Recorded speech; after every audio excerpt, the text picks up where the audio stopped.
Magandang araw po, welcome po sa aking channel, Nov9 TV.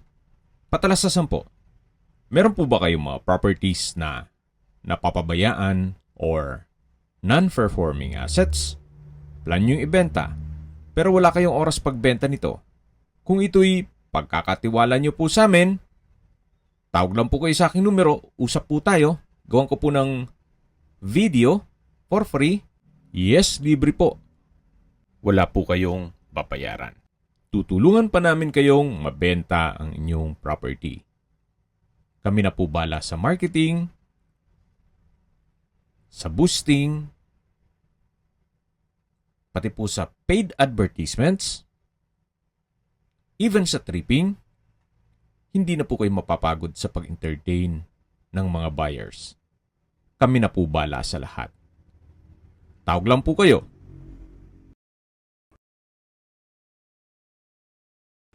Nandito po tayo ngayon sa isang exclusive subdivision dito sa Tagaytay. Ito pong bagong video presentation natin ay isang house and lot na may lot area na 240 square meters at may floor area na 180 square meters more or less. Nakabakod na po buong property at ito po'y ready for occupancy. Well maintained po ito, gawa ng dito po nakatira si owner. Dito po sa loob ng subdivision ay kompleto po ang amenities gaya ng swimming pool, tennis court, basketball court, children's park, picnic grounds, jogging paths, perimeter fence, at 24 hours roofing guards. Ito po yung harapan ng bahay. Meron pong pocket garden. At tunghan nyo po itong pasad. Meron pong maliit na balkonahe. At dito naman po yung garahe. Covered po yan. Kakasya po isang SUV. At naka-tile flooring na rin yan. Then meron pong setback paikot ng buong bahay. Kung marami pong sasakyan, ito pong area na to ay pwede pong i-open. May pine tree po dun sa dulo at may ilang ornamental plant. May setback din po doon. Paikot ng buong bahay. Ito na po yung main door. Naka-tile flooring dito sa entrada. Then may lamppost. Ito pong main door ay may glass panel at solid wood door. Pasok po tayo at welcome po dito sa bahay ni Ma'am at Sir. Ito po yung living area na pwedeng i-convert sa bedroom. Kaya ko po nasabi yan kasi dito po sa kabilang side ay malaki pa ang espasyo na pwedeng gawing living area na ngayon ay covered lanay o hangout area. Then dito naman po yung dining area. May glass window with blinds, naka-tile flooring, high ceiling, at mula po dito matatanaw natin yung formal kitchen. Check po muna natin itong minibar. May wall-mounted wine rack. Then, dalawang high chair. At dito naman po yung covered lanay. Check po muna natin dito sa may formal kitchen. May breakfast nook. Katabi lang nito yung pantry. At mamaya check natin yan. At dito po yung kitchen countertop. Then may space para sa refrigerator. May wall-mounted kitchen cabinet. Built-in gas range and range hood. May kitchen window. Double stainless sink with faucet. Dito naman po yung laundry area. Then sa dulo po may glass blocks. At ito naman po yung access door papunta sa likod ng bahay. Ito po yung tinutukoy ko na setback. Yan po yung concrete fence. At dito po sa likod ay meron pa pong fruit bearing trees na langka at yung hangout area. Balik po ulit tayo dito sa loob. Ito po yung formal kitchen.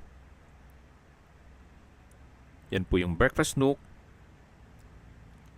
Ito po yung pantry na malapit po sa breakfast nook. Then dito naman po yung common toilet and bath. May hand wash basin, vanity mirror, water closet with bidet, shower curtain, tile bathroom wall, at meron pong overhead shower. Yan po yung common toilet and bath. At dito naman po yung dining area. Sa dulo yung under-stair storage. Yan po yung tinutukoy ko kanina na covered lanai o entertainment area. Napaganda po ng setup. At sa likod po nito ay meron pa pong hangout area. Yung meron pong malaking umbrella. Kung mahilig po kayong mag-video, okay. Maganda pong kumanta dyan. Balik po ulit tayo dito sa loob. Ito po yung tinutukoy ko na under stair storage. Kung meron man kayong mga kagamitan, pwede pong stock dito. Sa dulo po ay meron din pong sliding window glass para may natural sunlight. Ito po yung hagdan. Samahan niyo po ako, akyat po tayo. Ito po yung naka-concrete staircase. At nandito na po tayo sa second floor. Dito po sa second floor ay meron pong 2 kwarto at meron din po itong attic na pwedeng gawing third bedroom. Mamaya po check natin. Ito po muna yung first bedroom. Sa spasyo, malaki naman po siya. Then maayos naman ang pintura ng ceiling at wall. Check niyo po itong kabilang anggulo. Yan, malaki po siya.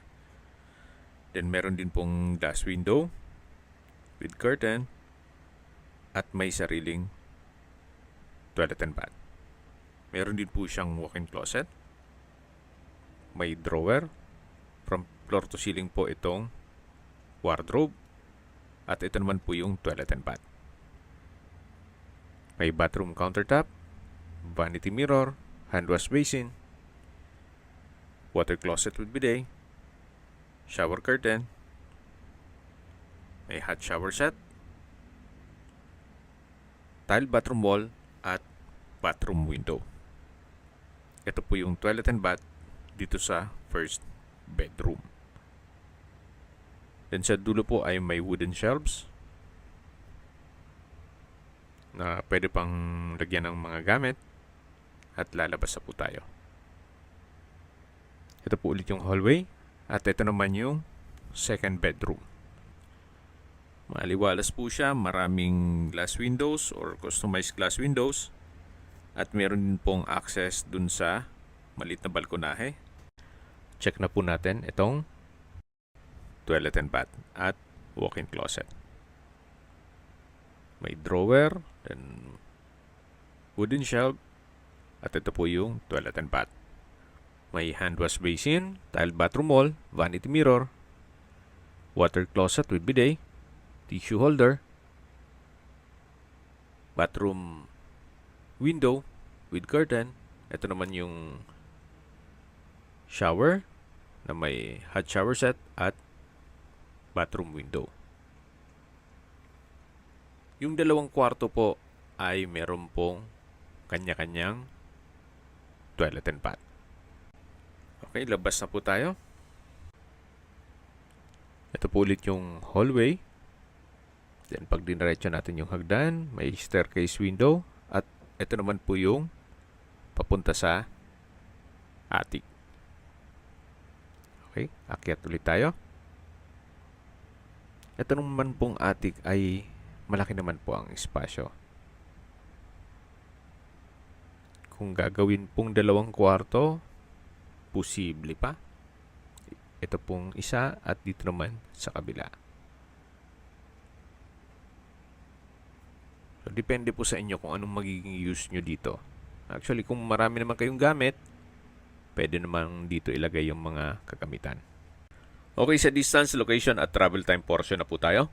Mula po sa Mendez Crossing, ang distance is 1.5 kilometers at ang travel time is 3 minutes. Mula naman po sa Tagaytay Bypass Road, ang distance is 1.2 kilometers at ang travel time is 3 minutes. Mula naman po sa Sky Ranch, ang distance is 3.7 kilometers at ang travel time is 7 minutes. Kung manggagaling naman po sa Tagaytay Rotonda, ang distance is 6.8 kilometers at ang travel time is 13 minutes. Kumpleto na po doon gaya ng hotels, restaurants, banks, schools, church at hospital. Yan po yung lagi kong binabanggit sa inyo na dapat nyo i-consider sa paghanap ng property, yung meron pong malapit na hospital. Hindi ko naman po sinasabing sakitin kayo. Yan naman po for emergency purpose lang naman. At mula naman po sa Twin Lakes, ang distance is 9.3 kilometers at ang travel time is 15 minutes. Mula naman po sa Manila o sa airport, ang distance is 61 kilometers at ang travel time is 1 hour and 26 minutes. Okay, sa presyo na po tayo. Binibenta po ito ni owner sa halagang 12.5 million pesos net. Ibig pong sabihin si buyer na po ang sasagot sa lahat ng taxes at expenses with regard to documentation. Yan po ulit yung pasad at dito naman po yung setback na papunta sa likod ng bahay at madadaanan po natin yung covered lanai o entertainment area. At meron pong French door design na sliding po yan. Access papunta sa dining area. Dito naman po sa kabilang side ay meron pong bar counter. Then kung hindi naman po kayo mahilig sa mga sounds or gusto nyong gawing another room, posible din po yan. Then dito naman po sa likod, pwede kayong maglagay ng banyo. Gawa ng malaki naman ang area pa dito. Ito naman po yung hangout area na meron pong puno ng langka kung hindi ako nagkakamali. At yan naman po yung likod ng bahay. At ito po yung access door papunta sa kusina. Na kung saan na-present ko na yan sa inyo kanina. Then dito po ay meron pa pong rattan set. At ito naman yung papunta sa garahe. There's a lot of rooms for improvement, kumbaga. Depende na po yan sa inyo kung ano pang pwedeng gawin ninyo once na ma-acquire nyo ito. Balik po ulit tayo dito sa garahe. Kung may mga katanungan po kayo or gusto magpaset ng tripping dito sa property na to, tawag lang po kayo sa aking numero. At sa mga kababayan naman natin nasa ibang bansa, mayroon po akong WhatsApp, Viber at Telegram. Same number lang po, 0917-316-3399. Sa mga nagtatanong naman po ng aming Facebook, meron po aming Facebook page na Nov9TV at Facebook Real Video. Meron din pong TikTok at Instagram. May ibang YouTube channel po kami, the Nov9TV channel, Nov9TV Listings, Nov9TV On The Spot, Nov9TV Updates, at Nov9TV House Rental. Sana po naibigyan nyo ang video presentation. Paki-like and subscribe na lang po sa aking channel para ma-update din po kayo sa aking future listings. Kung sakali po hanap nyo yung mas malaking sukat ng lupa, meron din po kami ibang listings na pwede nyong pagpilian. Huwag po kayong mag-atubiling tumawag sa amin. Then, let us know your budget para malaman namin kung anong property pwede naming ilog sa inyo. Sa lahat pong viewers, subscriber at nagtiwala po sa amin, salamat po sa suporta. Ingat po kayo lagi at yung pamilya. Maraming salamat po.